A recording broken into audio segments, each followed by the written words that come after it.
आम इंतखाबात के बाद अब जहां सियासतदान हुकूमत साजी के लिए राब्तों में मसरूफ़ हैं, वहीं तिजारती और सनती सरगर्मियों में भी इजाफा हो रहा है। स्टॉक मार्केटों के इंडेक्स तेज़ी से बढ़े हैं और ताजरों और सनतकारों के नुमाइंदे मुस्तकबिल के बारे में खासे पुरुम्मीद हैं।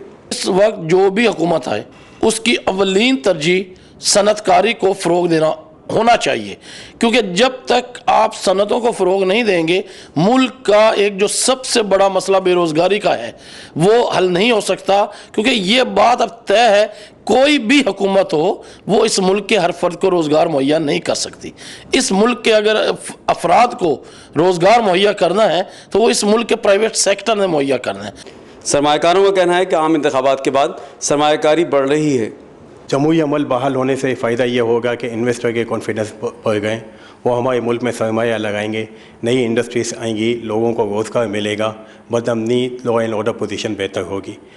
हम एक्सपोर्ट भी बढ़ेगा इस तरह से कि वो हमसे माल लेना शुरू कर देंगे। पहले उनको ये यकीन नहीं था कि हम माल दे सकेंगे कि नहीं दे सकेंगे।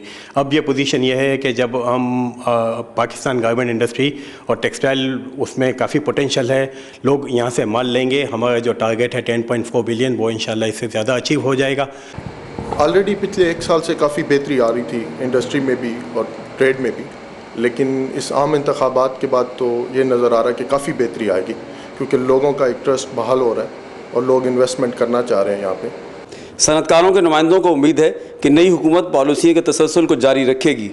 एक बात पे इन सबको मुत्तफिक होना पड़ेगा, अगर पाकिस्तान को तरक्की देनी है तो मुत्तफिक इनको होना पड़ेगा, और वो है कि जो इकोनॉमिक पॉलिसीज़ हैं उन सबका एक फ्रेम ऑफ माइंड हो। हमारे यहाँ बदकिस्मती से ये हुआ है कि जब एक हुकूमत आती है तो उसकी जो पॉलिसी होती है चाहे कितनी भी अच्छी हो, दूसरी ऑपोजिशन वाले उसको गलत साबित करने पे लगे होते हैं। इन इंतखाबात की ख़ास बात यह है कि नई हुकूमत के दौर में भी मौजूदा पॉलिसियों का तसलसल जारी रहेगा, जिसके नतीजे में न सिर्फ यह कि सरमायाकारी में इजाफा होगा बल्कि सनती पैदावार और बरामदी बढ़ेगी।